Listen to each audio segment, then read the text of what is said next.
नमस्कार, आप देख रहे हैं आवाज़ आपका, आपके साथ है MS परदेसी। सारे जहां से अच्छा हिंदुस्तान हमारा। आप सभी भली भांति जान रहे हैं कि आस्था है तो हम सब हैं, लेकिन कुछ लोग का विचार मानो पैदाइशी खराब हो। यही वजह है कि किसी न किसी बहाने नेता हमें लड़ाते रहते हैं, लेकिन अब और नहीं, हम सभी एक ही जाति के लोग हैं, मानव जाति, और इसमें नारी का अलग ही पहचान है।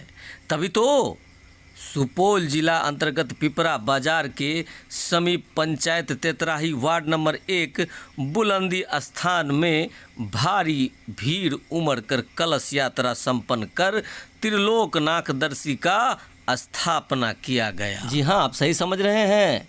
त्रिलोकनाथ बोले तो भोले बाबा, भोले बाबा बोले तो शिव शंकर। जी हाँ, उनका मंदिर का स्थापना आज यहाँ सर्वसम्मति से पूरे समाज के सामने किया गया और साथ में मंत्र उच्चारण के लिए महापंडितों को बुलाया गया, जिससे कार्य में कोई बाधा उत्पन्न ना हो और कार्य सही से संपन्न हो जाए। और ये भी बता दें आपको कि आए दिन शिव मंदिर का स्थापना होता रहता है। लगता है कि समाज में शिव महिमा उजागर है। आइए देखते हैं ग्राउंड जीरो से ये रिपोर्ट।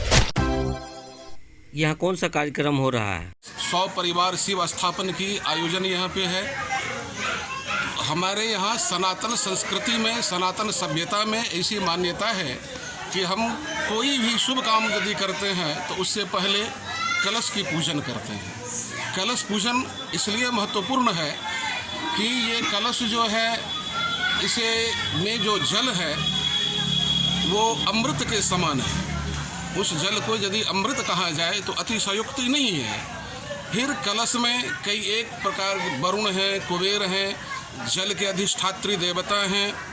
उन सबों का आवाहन करके उस जल में अमृतत्व दिया जाता है मंत्रों के द्वारा, वैदिक मंत्र के द्वारा उस जल में अमृतत्व प्रदान किया जाता है। इस वजह से आज इस स्थान से 151 कन्या और माताओं के द्वारा भव्य कलश यात्रा निकाली गई, जो यहाँ से कमलपुर नदी, वहाँ से जल लेकर के सभी यहाँ पे आए। इस जगह का क्या नाम है? बुलंदी स्थान पिपरा, तेतराही पिपरा बाजार। अच्छा, तो कलश यात्रा समाप्त हो चुकी है। कलश यात्रा निकाल के हम लोग यहाँ पे आए। 151 कन्या और माताएं, स्त्री वो थी, उसके साथ कलश यात्रा वहाँ से यहाँ तक हम लोग पहुँचे। उसके बाद द्वितीय सत्र में जैसे यज्ञ में होता है, जो 3 त्रिदिवसीय कार्यक्रम ये है। त्रिदिवसीय में प्रथम दिन आज कलश यात्रा के साथ भूमि पूजन, पुण्याहवाचन, संकल्प और मंडपस्थ जो अनेक देवी देवता हैं, सर्वतो भद्र, चतुर्लिंगतो भद्र, चतुष्ठी योगिनी, खोड़स मातृका, नवग्रह, खोड़स मातृका, वास्तु पुरुष, इन सभी वेदियों का आज अभी वैदिक मंत्र के साथ विधि विधान पूर्वक हमारे वैदिक संजयानंद शास्त्री जी हैं, सूरज शास्त्री जी हैं, इन लोगों के द्वारा विधि विधान पूर्वक पूजन अर्चन किया जा रहा है। अच्छा, तो भोले बाबा का स्थापना किया जा रहा है कितने तारीख को? 21 तारीख स्थापना की जाएगी। अच्छा, उसी के लिए ये पूजा और अर्चना किया जा रहा है। निमित्तक त्रिदिवसीय कार्यक्रम है।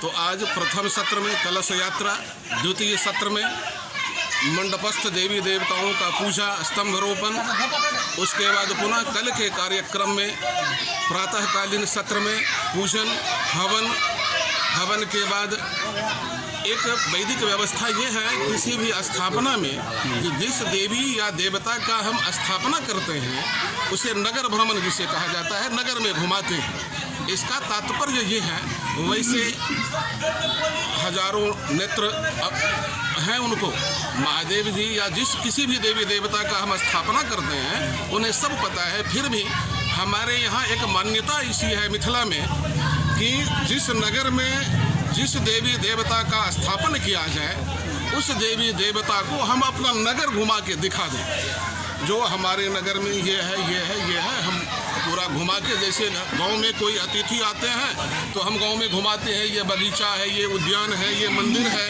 ये तालाब है, तो वैसे ही यदि हम स्थापना करते हैं तो उस देवी देवता को नगर भ्रमण करवाते हैं। नगर भ्रमण करवाने के बाद फिर वैदिक रीति के अनुसार अधिवास है, अनेक प्रकार का उसमें अधिवास होता है, फूल से, जल से इत्यादि कई एक प्रकार की सामग्रियों के द्वारा अधिवास होता है।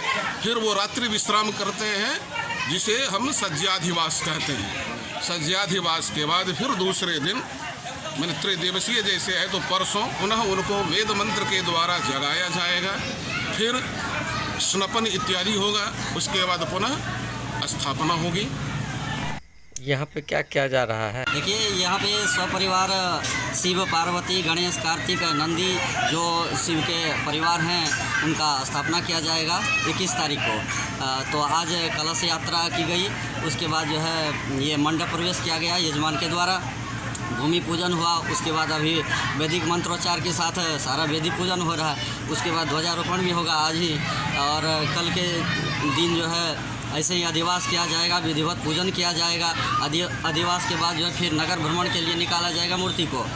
उसके बाद जो है कल रात्रि में नगर भ्रमण के बाद आने के बाद उसको सज्जाधिवास किया जाएगा, और परसों जो है विधिवत मंडप पूजन, वेदी पूजन, पंचांग पूजन इत्यादि के बाद भगवान को सज्जाधिवास से जगाया जाएगा।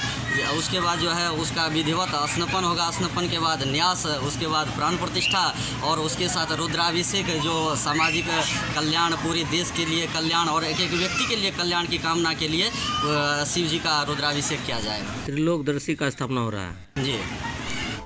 चैनल अगर पसंद आया हो तो चैनल को लाइक, सब्सक्राइब और शेयर करना न भूलें।